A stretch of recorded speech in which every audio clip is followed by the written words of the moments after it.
I'm a pragmatist above all, and when you get to the reality of what we do in our department, if you're inside a prison, you're incarcerated inside a prison, over 90% of you are going to come back out and live amongst your neighbors.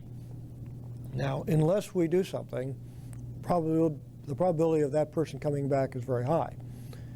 For example, within 3 years, historically, 1/3 will come back. Now, when you do the math on that, if they have been arrested, tried, and convicted and incarcerated for a felony, chances are they've committed many times that many before they were caught, tried, convicted, etc. So if we can bring the recidivism rate down, that's so much crime that isn't done. The figures are astounding. 36,000 come out a year right now. 12,000 will return. That's 12,000 felons. If you say use a factor of 20 crimes for every one you're caught on, do 12,000 times 20, you're up to 240,000 crimes. These are serious crimes.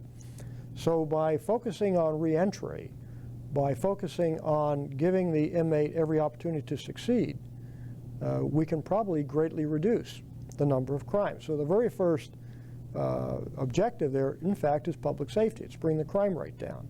The second thing that falls out of that, suppose we cut the current rate of return from 32% to 20%. Marginally we bring it down 12 percentage points. That actually equates to about a prison and a half you don't build every year. Well, a prison these days is going for about $100 million.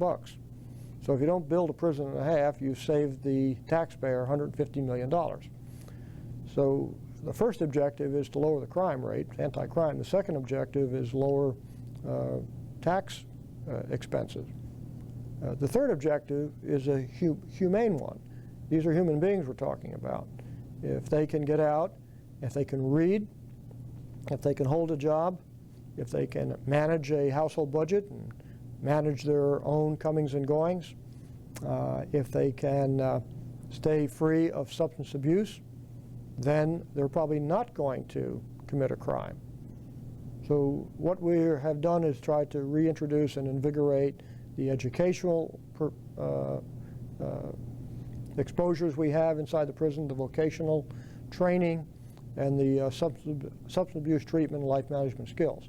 If we do those four things, we probably can lower the recidivism rate from 32%, where it is now, to 20% or less, which means less crime, less money, and more productive human beings.